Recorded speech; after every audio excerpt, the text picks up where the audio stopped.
tetap berdiri, mari kita menerima firman Tuhan hari ini yang diambil dari 1 Korintus 14 ayat 26 sampai 35. Jadi bagaimana sekarang saudara-saudara, bila mana kamu berkumpul, hendaklah tiap-tiap orang mempersembahkan sesuatu, yang seorang bermazmur, yang lain pengajaran atau penyataan Allah, atau karunia bahasa roh, atau karunia untuk menafsirkan bahasa roh, tetapi semuanya itu harus dipergunakan untuk membangun.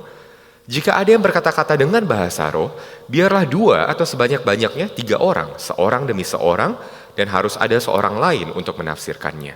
Jika tidak ada orang yang dapat menafsirkannya, hendaklah mereka berdiam diri dalam pertemuan jemaat, dan hanya boleh berkata-kata kepada dirinya sendiri dan kepada Allah. Tentang nabi-nabi, baiklah 2 atau 3 orang di antaranya berkata-kata, dan yang lain menanggapi apa yang mereka katakan. Tetapi jika seorang lain yang duduk di situ mendapat penyataan, maka yang pertama itu harus berdiam diri. Sebab kamu semua boleh bernubuat seorang demi seorang, sehingga kami semua dapat belajar dan beroleh kekuatan. Karunia nabi takluk kepada nabi-nabi, sebab Allah tidak menghendaki kekacauan, tetapi damai sejahtera. Sama seperti dalam semua jemaat orang-orang kudus, perempuan-perempuan harus berdiam diri dalam pertemuan-pertemuan jemaat, sebab mereka tidak diperbolehkan untuk berbicara. Mereka harus menundukkan diri seperti yang dikatakan juga oleh hukum Taurat. Jika mereka ingin mengetahui sesuatu, baiklah mereka menanyakannya kepada suaminya di rumah, sebab tidak sopan bagi perempuan untuk berbicara dalam pertemuan jemaat. Silakan duduk saudara. Ini ayat yang sulit. Saya selamat dari ibadah pertama tadi di pagi hari. Sekarang kita lihat saya bisa selamat atau tidak di ibadah yang kedua. Jadi pelan-pelan kita akan belajar ayat ini. Saya akan mencoba menjelaskan kepada saudara dengan tetap setia kepada Injil dan kepada Alkitab, tapi juga melihatnya dalam konteks yang sehat. Oke, selamat pagi semuanya saudara. Nama saya Jevon, saya adalah salah satu pastor di ICC. Dan kita sekarang ada di khotbah terakhir dalam seri The Spirit-Filled Church.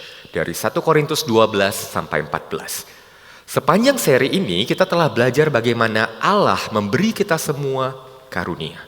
Kemampuan unik agar kita dapat menggunakannya untuk membangun tubuh Kristus, gereja Tuhan. Kita hendaknya tidak menggunakan karunia itu secara egois, tapi berdasarkan kasih. Kenapa saudara? Kasih adalah tolak ukurnya.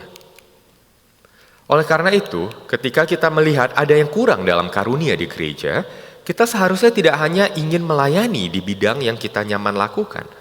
Kita seharusnya juga memohon kepada Allah untuk memberikan kita karunia untuk menjawab kebutuhan yang belum terpenuhi dalam mengejar kasih. Di slide berikutnya, minggu lalu kita belajar bahwa selain mengasihi saudara-saudari kita dalam Kristus, kita juga dipanggil untuk peka terhadap keberadaan orang-orang yang belum percaya di antara kita. Kita ingin memastikan kalau Injil itu dapat disampaikan dan dapat dipahami oleh mereka yang belum percaya kepada Kristus. Nah, inilah kurang lebih rangkuman dari beberapa khotbah di seri ini saudara. Saudara dapat melihat rekaman khotbah di Spotify dan YouTube Gereja dan ringkasan khotbah di Instagram ICC Melbourne. Nah, sekarang kita masuk ke teks hari ini. Paulus sedang mengakhiri suratnya. Jika saudara sudah ada di sini selama beberapa bulan terakhir, ini adalah akhir dari surat yang kita pelajari. Dalam khotbah ini kita akan melihat bagaimana Paulus menunjukkan bahwa buah roh itu bekerja bersamaan dengan karunia roh. Begitulah cara Roh Kudus bekerja. Paulus menunjukkan kepada kita bagaimana buah roh, kasih, sukacita, damai sejahtera, kesabaran, kemurahan, kebaikan, kesetiaan, kelemah lembutan, dan penguasaan diri itu bermain peran, bekerja bersama dengan karunia-karunia rohani. Karena itu semua dikerjakan oleh Roh Kudus yang sama dan masih bekerja sampai pada hari ini di dalam kita. Dan ini yang Paulus tulis. Jadi bagaimana saudara-saudara? Bila mana dalam bahasa Inggris when, ketika kamu berkumpul, hendaklah tiap-tiap orang mempersembahkan sesuatu, yang seorang mazmur, yang lain pengajaran atau penyataan Allah, karunia bahasa roh, karunia menafsirkan bahasa roh.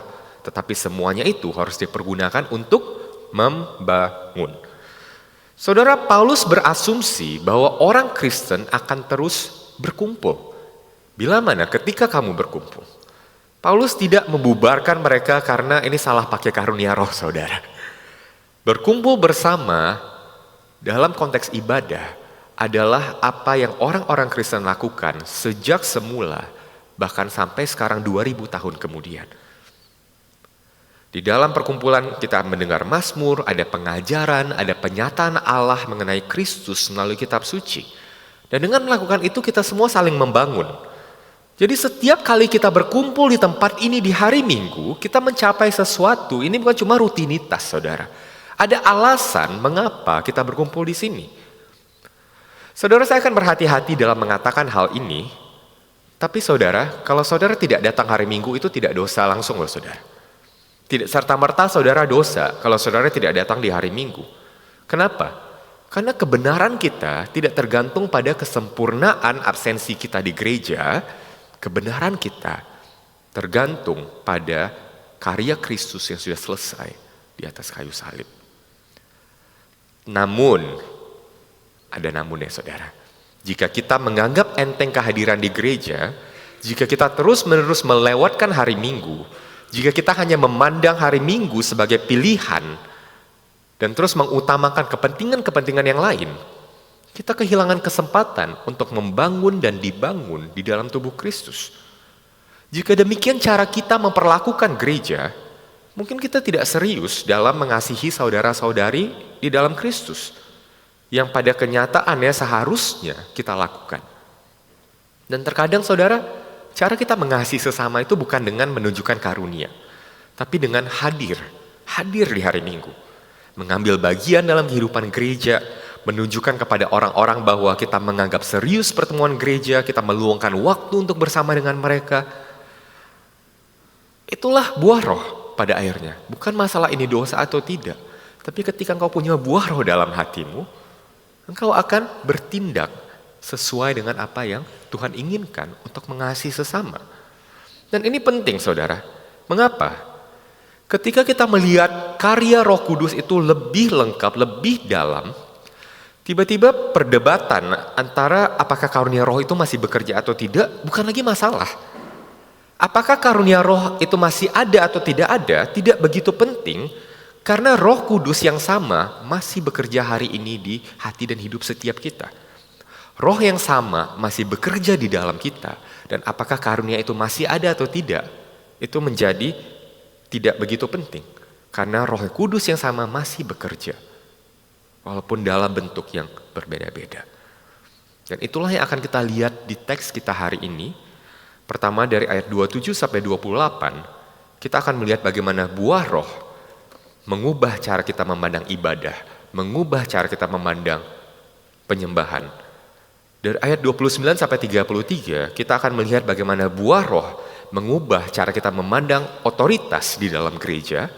Dan ketiga, dari ayat 34 sampai 33 sampai 35, kita akan melihat bagaimana buah roh mengubah cara kita memandang aturan yang ada. Jadi 3 poin hari ini, fruit over hype, buah roh lebih daripada sekadar hype dalam ibadah dari ayat 27 sampai 28. Fruit over power, buah roh lebih dari sekadar tatanan gereja, otoritas gereja, dari ayat 29 sampai 32. Dan ketiga, buah roh lebih dari sekadar peraturan-peraturan yang ada, di ayat 33 sampai 35. Di sepanjang khotbah ini saya mengundang saudara, saya mengajak saudara untuk melihat bagaimana kasih, sukacita, damai sejahtera, kesabaran, kemurahan, kebaikan, kelemah lembutan, dan penguasaan diri itu, buah dan pekerjaan Roh Kudus yang masih ada hari ini, dinyatakan dalam ayat-ayat yang kita baca, dinyatakan dalam instruksi-instruksi yang Paulus berikan kepada jemaat di Korintus. Poin pertama, fruit over hype. Di ayat 27 dikatakan, jika ada yang berkata-kata dengan bahasa roh, biarlah 2 atau sebanyak-banyaknya 3 orang, seorang demi seorang. Saudara, jika ada yang berkata-kata dengan bahasa roh, seperti yang telah kita bahas dalam beberapa khotbah sebelumnya, berbicara dalam bahasa roh berarti berbicara secara supranatural dalam bahasa yang asing bagi si pembicara. Ini adalah pengalaman yang sensasional, saudara. Namun dalam menggambarkannya, Paulus menggunakan kata apa? Jika. Jika ada. Artinya apa? Paulus tidak mengharapkan, tidak mengatakan bahwa bahasa roh akan ada di setiap ibadah. Jika ada, berarti ada ibadah yang tanpa bahasa roh. Dan dikatakan jika ada, biarlah hanya berapa? 2 atau sebanyak-banyaknya 3 orang.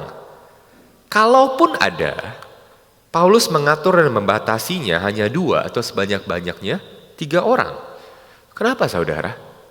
Paulus tidak ingin pertunjukan karunia-karunia sensasional ini mendominasi ibadah gereja. Saudara, dalam konteks gereja kita mungkin tidak melihat orang-orang berbicara dalam bahasa roh dalam ibadah. Namun ketika kita memamerkan karunia-karunia khusus lainnya, hal itu sama saja bisa dapat mengalihkan perhatian orang dari alasan utama mengapa kita berkumpul di hari Minggu, yaitu untuk memuji dan menyembah Tuhan sebagai satu tubuh Kristus. Misalnya, ini contoh saudara ya, saya tidak bilang ICC seperti ini. Gimana kalau leading worshiper kita banyak melakukan riff and run, menyanyi seperti bintang rock superstar, keliling panggung kiri kanan saudara. Untungnya panggung kita kecil saudara ya, tidak bisa lari-lari di sini. Tapi kalau panggungnya gede, mereka lari-lari. Mereka mungkin berbakat, mereka mungkin memamerkan talenta dan bakatnya, tapi mereka mengalihkan perhatian orang-orang dari fokus utama mengapa kita ada di sini, yaitu untuk memuji dan menyembah Tuhan. Contoh lain saudara, saya pernah ada di satu gereja, saya pernah mengambil bagian di sana, dan di gereja itu ada seorang pemain harpa saudara, sangat berbakat. Lalu muncullah pertanyaan, boleh gak sih kita masukin harpa ke dalam tim worship kita? Nah, di satu sisi kita mau tim worship kita memberikan yang terbaik, menggunakan segala macam alat musik untuk menyembah Tuhan. Tapi di sisi lain, harpa bukan alat musik yang umum dalam konteks di mana kita berada pada saat itu. Bahkan saudara bisa pergi ke konser, tidak gampang ketemu pemain harpa saudara. Ketika kita tempatkan pemain harpa di ibadah, orang datang, langsung ini jadi pusat perhatian ya kan saudara. Wah, gereja ini punya pemain harpa. Dan tiba-tiba fokus orang berubah dari penyembahan menjadi melihat pertunjukan di sini saudara. Akhirnya harpa tidak jadi dimasukkan dalam tim penyembahan kita, dalam tim worship kita. Saudara, ini bukan masalah orang tersebut berbakat atau tidak. Ini bukan hanya tentang apakah kita memastikan karunia-karunia itu dipakai dan ditampilkan dengan benar di gereja. Tapi ini kembali tentang bagaimana jangan sampai ada satu aspek dalam ibadah yang mendominasi semuanya. Jangan sampai ada satu aspek dalam ibadah yang mengalihkan perhatian orang-orang dari fokus utama menyembah Tuhan secara kolektif sebagai tubuh Kristus. Itu poinnya saudara. Dan jika ada yang berkata-kata dalam bahasa roh, biarlah hanya 2 atau sebanyak-banyaknya 3 orang, seorang demi seorang, masing-masing secara bergantian. Saudara, orang yang berbicara dalam berbahasa roh itu dia tidak dirasuki oleh roh saudara. Mereka bisa mengendalikan diri mereka. Mereka dapat mulai berbicara, mereka dapat berhenti berbicara, sebagaimana kehendak mereka menginginkannya. Kalau mereka tidak bisa, gimana Paulus suruh mereka seorang demi seorang? Kalau mereka tidak in control, mereka in control. Demikian pula karunia apapun yang Anda miliki, Anda bisa mengendalikannya. Anda bisa berhenti. Anda bisa memilih untuk tidak menampilkannya. Namun pertanyaannya, bagaimana Anda mengendalikan diri, self-control, saat menggunakan karunia-karunia Anda? Jadi ini bukan masalah saudara punya karunia atau tidak, tapi bagaimana cara saudara menggunakan karunia saudara. Dan lebih lanjut saudara, ini yang Paulus ajarkan kepada mereka di ayat 27. Dan harus ada seorang lain untuk menafsirkannya bahasa roh tadi. Jika tidak ada orang yang dapat menafsirkannya, hendaklah mereka berdiam diri dalam pertemuan jemaat dan hanya boleh berkata-kata kepada dirinya sendiri dan kepada Allah. Saudara, ketika Anda punya karunia bahasa roh, Anda akan begitu bersemangat untuk menggunakannya. Tapi kalau tidak ada yang menafsirkan, Anda harus diam, Paulus bilang. Bagaimana mungkin saudara kita bisa melakukan itu? Butuh banyak pengendalian diri. Butuh banyak self-control. Butuh banyak kerendahan hati untuk tidak berbicara ketika lagi hype-hype-nya nih saudara. Dan Kembali lagi dan lagi saya mengundang saudara untuk melihat, inilah mengapa buah roh itu penting. Saudara, di gereja tempat saya pernah mengambil bagian, di gereja lain lagi saudara, bukan di ICC, ada seorang pemimpin pujian yang bernyanyi dengan sangat baik saudara. Hanya saja jangkauan suara dia lebih cocok buat jadi penyanyi opera. Akhirnya gimana saudara? Tidak diragukan dia berbakat. Tapi ketika ia memimpin pujian, jemaat tidak bisa ikut. Jika kita turunkan kuncinya, dia tidak merasa nyaman untuk memimpin pujian. Akhirnya dengan penuh kerendahan hati, ia step down, dia mengundurkan diri. Ketika jemaat tidak memperoleh manfaat darinya, dia dengan rendah hati, bukan dengan bersungut-sungut, bukan dengan berantem itu saudara, mengundurkan diri. Dan itulah buah roh. Karunia bisa ada, karunia tidak hilang di situ. Tapi cara dia menggunakannya, kapan dia menggunakannya, itu buah roh. Buah roh seperti kasih, kesabaran, kemurahan, kebaikan, penguasaan diri adalah cara bagaimana jemaat Korintus, bagaimana cara kita dapat menggunakan karunia kita dengan benar. Ketika jemaat di Korintus bertumbuh dewasa dalam karakter mereka, ketika mereka mulai mengasihi orang lain, mereka akan berhati-hati dalam menggunakan karunia mereka. Ketika mereka memiliki kesabaran di hati mereka, mereka akan mampu untuk ambil nomor antrian gitu saudara ya, kalau misalnya mau berbahasa roh gitu. Mereka mampu menunggu dan bergantian dalam berbicara dan menggunakan karunia mereka.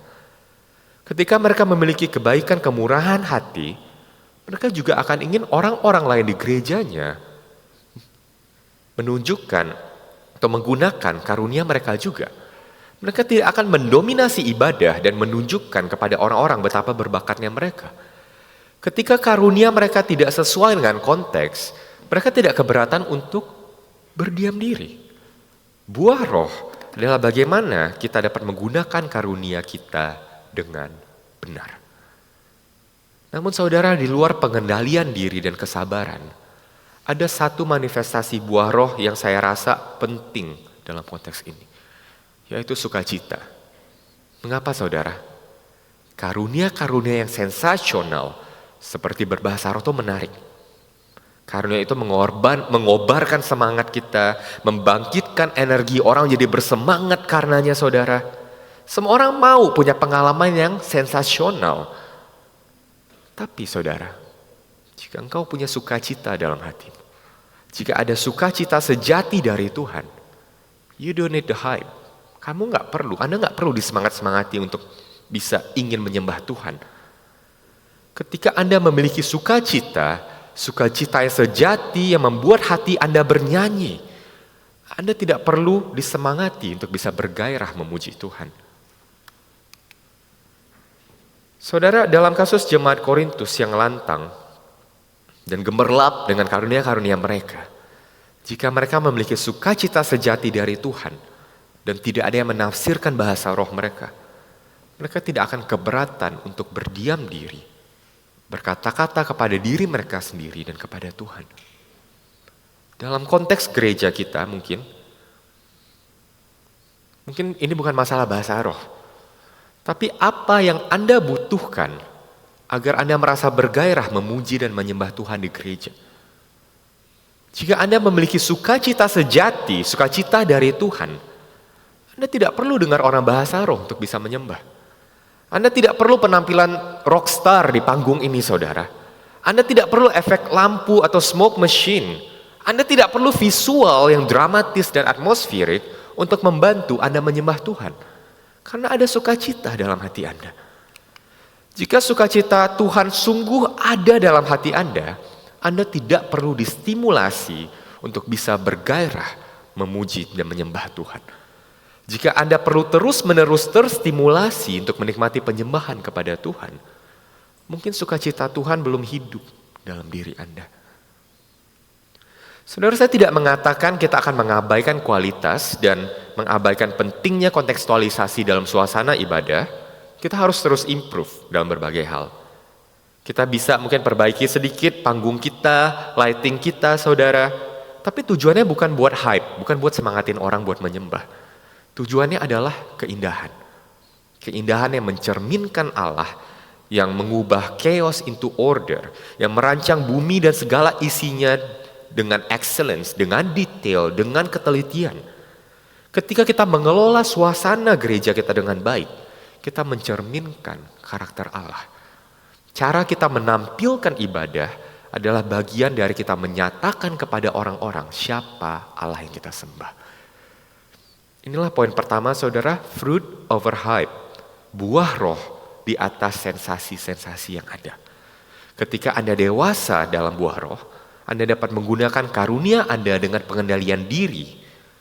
Anda akan memiliki kerendahan hati ketika karunia-karunia Anda tidak ditampilkan.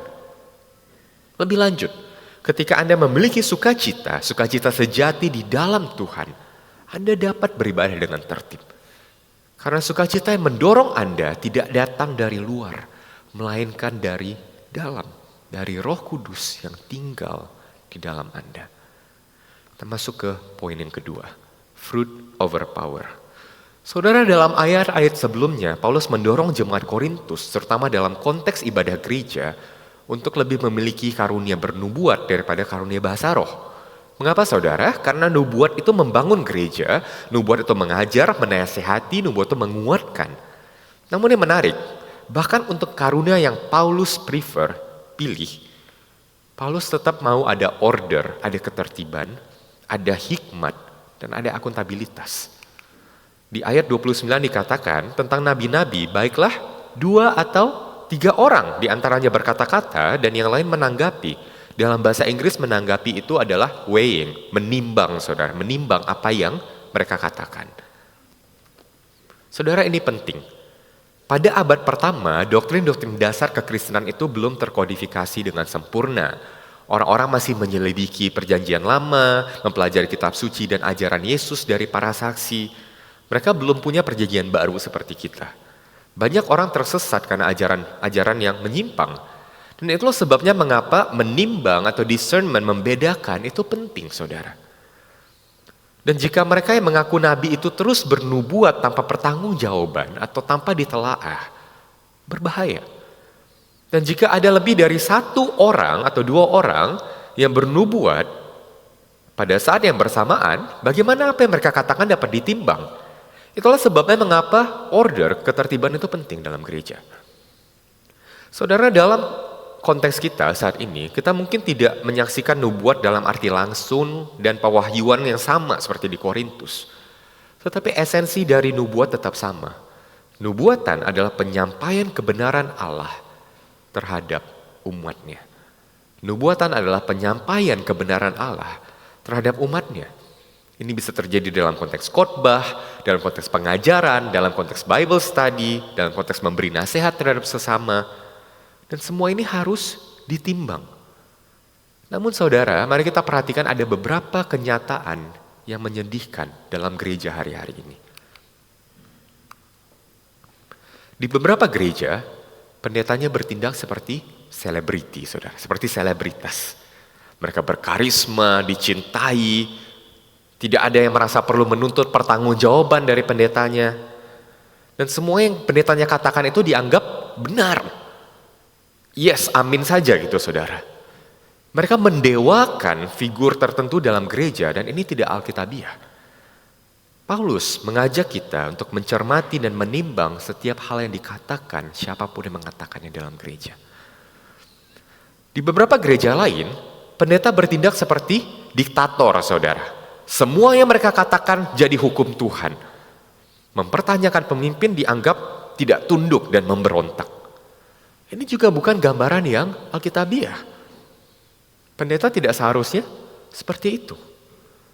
Namun di sisi lain, di beberapa gereja lain, ada pendeta yang sangat-sangat tidak dipercaya sama jemaatnya saudara. Semua yang dia lakukan, semua yang dikatakan, semua yang direncanakan, dipertanyakan sedetail-detailnya. Apapun yang dikerjakannya, pendeta itu diserang saudara. Kasihan pendetanya saudara. Dan ketiga ekstrem ini tidak alkitabiah dan tidak membantu. Apa yang Alkitab katakan? Ujilah apa yang dikatakan, tetapi dengan kasih, bukan dengan roh kesombongan atau perpecahan. Dengarkan dengan seksama, bukan dengan pasif. Ketika Anda tidak setuju, lakukanlah dengan sabar. Kembali, buah roh itu muncul kan saudara. Terlebih daripada sekadar otoritas atau kekuasaan atau power, buah roh itu penting. Ingat saudara, kalau kasih bersukacita karena kebenaran. Love rejoices with truth. Kita tidak dipanggil hanya untuk memperjuangkan kebenaran, tapi kita dipanggil untuk bersukacita dalam kebenaran. Dan itulah yang saya mau ajak saudara lakukan hari ini. Di ekstrim mana saudara berada, kita kembali ke Injil. Kita kembali ke buah roh itu. Uji apa yang saya katakan, jangan hanya terima saja saudara, terutama ayat terakhir nanti yang kontroversial itu saudara. Baca Alkitab, saudara renungkan sendiri. Kalau saya melakukan kesalahan, datang kepada saya dengan kasih dan kebenaran. Dan serupa dengan karunia bahasa lidah, tetapi jika seorang lain yang duduk di situ mendapat penyataan, maka yang pertama itu harus berdiam diri. Sebab kamu semua boleh bernubuat seorang demi seorang, sehingga kamu semua dapat belajar dan beroleh kekuatan. Saudara, para nabi pada saat itu dianggap orang-orang yang sangat berkarisma, berwibawa. Mereka dianggap cerdas, fasih, bijaksana. Namun untuk orang-orang dengan kualitas seperti ini, Paulus minta mereka untuk mengendalikan diri, tahu kapan harus diam. Dan ini sikap rendah hati, saudara. Ini budaya saling menghormati dalam gereja. Saudara, orang yang dipenuhi Roh Kudus bukanlah seorang yang mendominasi percakapan, selalu ingin didengar. Orang yang dipenuhi Roh Kudus itu tahu kapan harus diam. Bagaimana mereka bisa melakukannya? Karena mereka punya damai sejahtera. Mereka punya sukacita di dalam Tuhan. Pekerjaan Roh Kudus itu nyata dalam hati mereka. Ketika Anda punya damai sejahtera sejati dari Tuhan, Anda bisa diam kapan Anda harus diam. Anda tidak perlu membuktikan diri Anda tidak perlu mendominasi setiap percakapan. Ketika kasih sukacita Tuhan ada dalam hati Anda, I'm fine. Saya tidak perlu membuktikan diri saya. Dan dalam konteks kita mungkin tidak melihat di mana 2-3 orang berbagi wahyu dalam ibadah minggu seperti jemaat di Korintus. Tapi kita semua berinteraksi dalam konteks yang berbeda-beda. Mempelajari firman Tuhan, Bible study, prayer group, 3G, dan lain sebagainya. Kita saling mengingatkan, saling menuntun orang untuk melihat bagaimana Kristus dinyatakan di seluruh kitab suci. Bagaimana kita bisa melakukannya saudara? Adakah kerendahan hati? Adakah damai sejahtera Roh Kudus yang hidup di dalam hati kita? Ataukah kita mendominasi setiap percakapan? Ataukah kita ternyata mungkin punya karunia, tapi buah rohnya kurang? Di ayat 32 dikatakan, karunia nabi takluk kepada nabi-nabi. Roh Kudus tidak meniadakan kehendak saudara. Ia tidak menghapus akal sehat saudara. Roh Kudus tidak merasuki saudara dengan cara yang membuat Anda kacau. Tapi Roh Kudus memampukan kita untuk bertindak dengan hikmat, kesabaran, dan pengendalian diri. Pertanyaannya adalah bagaimana buah roh dapat terwujud dalam cara kita berinteraksi satu sama lainnya. Itu poin yang kedua, fruit over power. Kita masuk ke poin ketiga, fruit over rules. Buah roh di atas aturan-aturan. Sebab Allah tidak menghendaki kekacauan tetapi damai sejahtera, sama seperti dalam semua jemaat orang-orang kudus, perempuan-perempuan harus berdiam diri dalam pertemuan-pertemuan jemaat. Sebab mereka tidak diperbolehkan untuk berbicara, mereka harus menundukkan diri seperti yang dikatakan juga oleh hukum Taurat. Jika mereka ingin mengetahui sesuatu, baiklah mereka menanyakannya kepada suaminya di rumah, sebab tidak sopan bagi perempuan untuk berbicara dalam pertemuan jemaat. Jangan lempar saya dulu saudara. Saya hanya membacakan apa yang kita tuliskan. Jangan cancel saya di media sosial, nanti visa saya kena cancel saudara. Nunggunya lama nih, nanti kena cancel lebih lama lagi saudara mencarinya saudara. Saudara, ini adalah ayat yang paling kontroversial di pasal ini. Namun sebelum kita bereaksi, mari kita baca dengan seksama berdasarkan konteks kitab suci, Injil, dan budaya pada saat itu. Jadi sabar, bear with me. Semoga saya survive ibadah yang ini juga saudara ya. Saudara, hal pertama saya ingin undang saudara lakukan adalah kita harus kasih kredit. Kita harus menghargai apa yang jemaat Korintus dan gereja mula-mula dalam kekristenan lakukan. Mengapa saudara? Fakta kalau Paulus membahas perempuan berbicara dalam gereja menunjukkan kalau perempuan sudah berpartisipasi dalam kehidupan ibadah umum di gereja mula-mula. Hal ini bertentangan dengan budaya Greko-Roman atau Yunani Romawi pada saat itu, di mana perempuan sering dikecualikan, sering dikucilkan dari acara publik, terutama di ruang-ruang keagamaan. Bertentangan dengan budaya pada saat itu. Perempuan Kristen di dalam gereja di abad pertama mengambil bagian aktif dalam kehidupan gereja. Gereja mula-mula memperlakukan perempuan jauh lebih baik daripada budaya di zamannya. Di pasal 11 saudara 2 pasal sebelumnya, Paulus menulis bahwa perempuan berdoa dan bernubuat dalam gereja. Paulus tidak melarang, ia hanya memberikan instruksi tentang bagaimana hal itu seharusnya dilakukan dengan benar. Persoalannya di pasal-pasal ini bukanlah bagaimana apakah perempuan itu boleh berbicara atau tidak, tapi kapan dan bagaimana perempuan harusnya berbicara. Paulus tidak membungkam total perempuan dari partisipasi ibadah. Itu bertentangan sama apa yang dia tulis 2 pasal berikutnya. Jadi apa yang maksud dengan perempuan harus berdiam diri dalam ibadah ini, saudara? Saudara, instruksi ini merujuk pada berdiam diri dalam hal tertentu, bukan dalam segala hal, bukan tidak boleh berbicara sama sekali, tapi secara khusus dalam hal menimbang nubuatan, seperti disebutkan di ayat 29 tadi.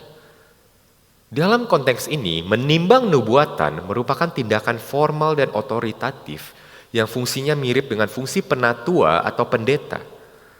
Paulus mengatakan bahwa dalam menggunakan otoritas Kristus dalam gereja di mana jemaat berkumpul, perempuan seharusnya berdiam diri. Tapi mengapa, saudara? Kenapa Paulus mengatakan ini? Kenapa di gereja yang sangat progresif pada zamannya, yang memperlakukan wanita lebih baik daripada budayanya, di mana wanita berpartisipasi secara aktif dalam kehidupan gereja mula-mula, Paulus memberikan kita ayat ini? Saudara, dalam kekristenan secara tradisional, setidaknya dalam konteks kita, peran seorang pendeta atau penatua diperuntukkan untuk laki-laki.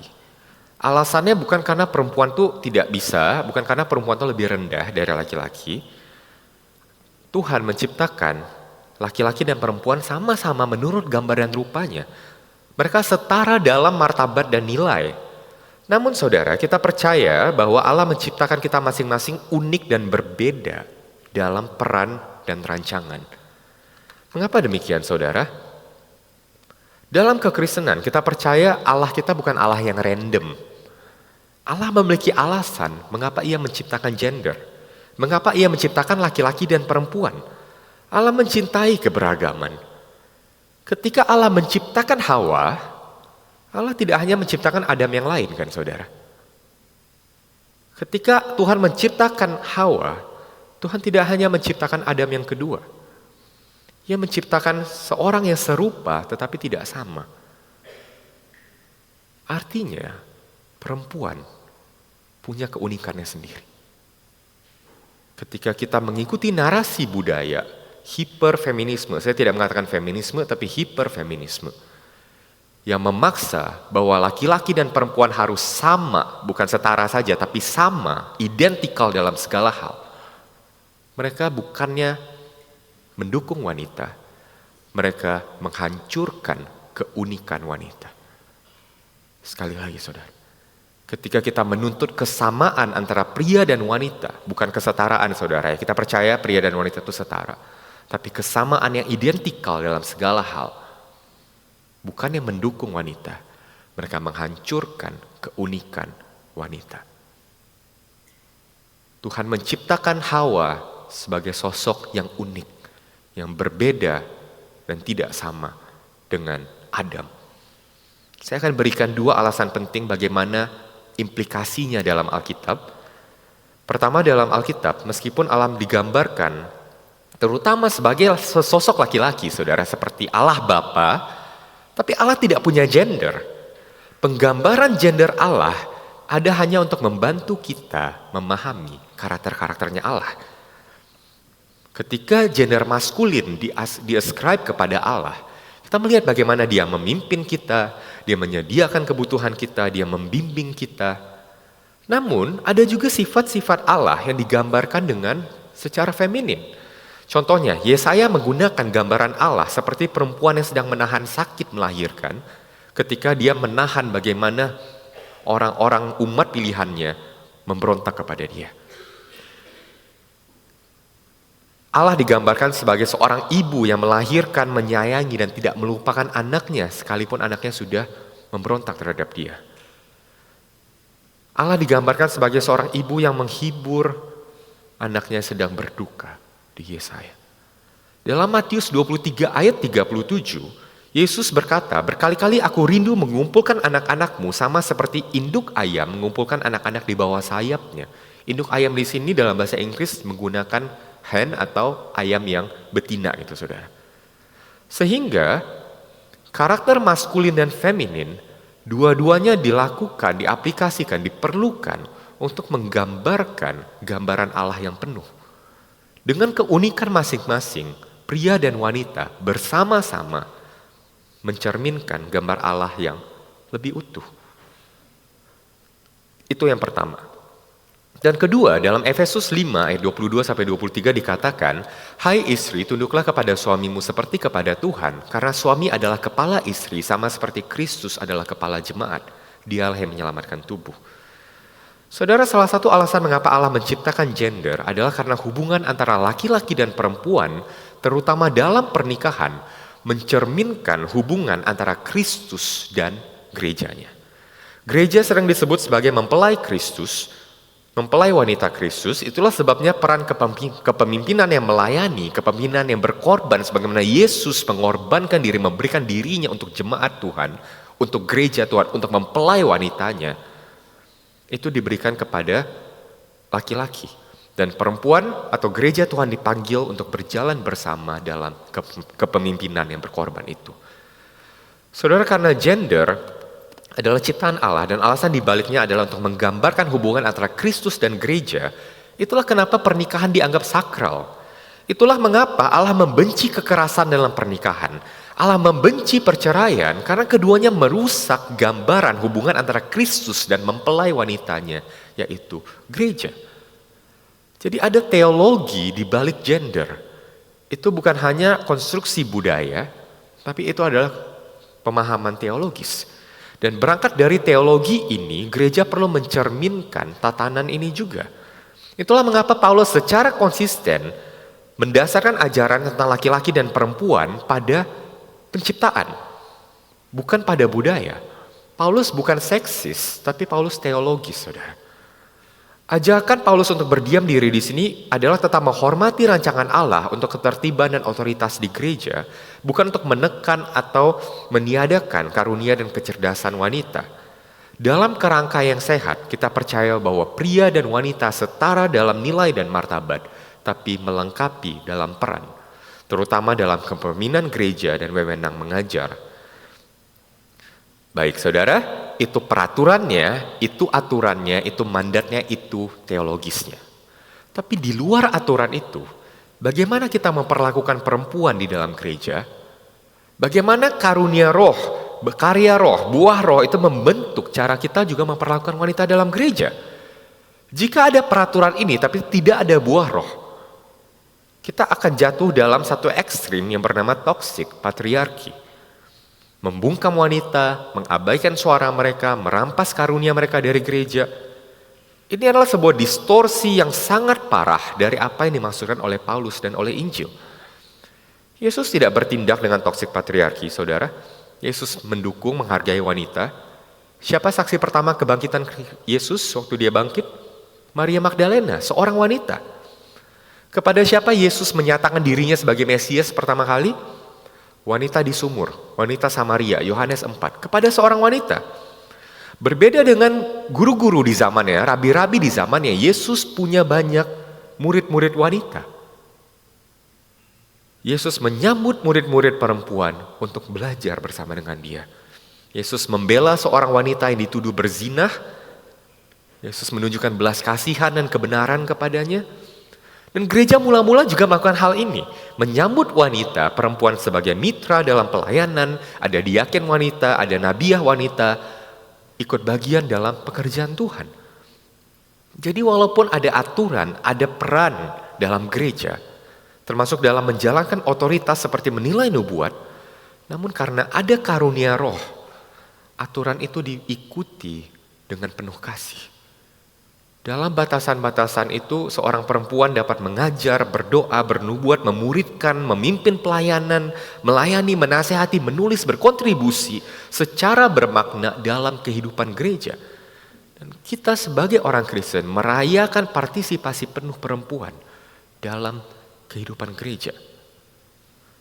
Kita hidup dalam budaya saudara yang mengidolakan otonomi dan tidak peduli menghapuskan rancangan Allah. Setiap otoritas, setiap patriarki dianggap sebagai budaya yang merusak, dicurigai, dipertanyakan. Dan kesetaraan atau kesamaan itu dianggap paling penting saudara. Namun Allah menciptakan perempuan secara unik. Menghapus rancangan Allah bagi perempuan atas nama kesetaraan bukanlah sebuah kemajuan, tapi malah merusak, meniadakan keunikan dari perempuan itu sendiri. Dia bukan Allah yang menindas, dia Allah yang bijaksana, saudara. Dia menciptakan laki-laki dan perempuan bukan untuk bersaing, tapi untuk saling melengkapi, untuk mencerminkan sesuatu dari gambarnya bersama-sama, pria dan wanita. Hal yang tidak bisa dilakukan hanya oleh pria atau hanya oleh wanita.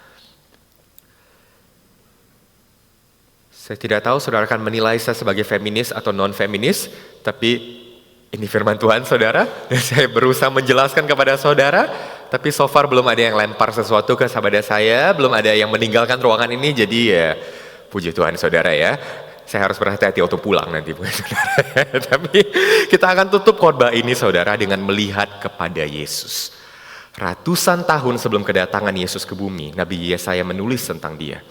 Dia dianiaya tetapi dia membiarkan dirinya ditindas dan tidak membuka mulutnya seperti anak domba yang dibawa ke pembantaian. Seperti induk domba yang keluh di depan orang-orang yang menggunting bulunya, ia tidak membuka mulutnya. Ini nubuatan tentang Yesus. Dan ini dipenuhi di Matius 27 ayat 12 sampai 14. Tetapi atas tuduhan yang diajukan imam-imam kepala dan tua-tua terhadap Yesus, ia tidak memberi jawab apapun. Maka kata Pilatus kepadanya, "Tidakkah engkau dengar betapa banyaknya tuduhan saksi-saksi ini terhadap engkau?" Tetapi ia tidak menjawab satu kata pun. Sehingga wali negeri itu sangat heran. Saudara, Yesus adalah nabi sejati, bukan sekadar utusan firman Allah. Dialah firman itu sendiri yang menjadi manusia. Dia adalah penggenapan semua nubuatan yang ada. Dia tidak berbicara atas nama Allah, dia adalah Allah sendiri yang berbicara kepada kita. Namun dengan segala kuasa di sorga dan di bumi, dia memilih untuk diam. Tidak membela dirinya. Dan dia mati menebus dosa-dosa kita agar Anda dan saya tidak binasa melainkan beroleh hidup yang kekal. Ada pendudukan diri yang luar biasa dari Allah pencipta segalanya. Ada kerendahan hati untuk berdiam diri dari Allah yang adalah firman Allah, firman Tuhan yang hidup itu sendiri. Agar kita hidup dalam dosa dapat dipersatukan dengan Allah. Bagaimana kebenaran ini mengubah cara kita melihat hak-hak kita. Bagaimana kebenaran ini mengubah cara kita melihat karunia-karunia kita. Bagaimana kebenaran ini mengubahkan kita dari luar ke dalam. Sehingga kita dapat bertumbuh dalam keserupaan dengan Kristus. Ada buah roh di atas sekadar hype, di atas sekadar desire kita. Ada buah roh di atas sekedar otoritas, tatanan gereja, kekuasaan apapun, kepintaran apapun kita miliki.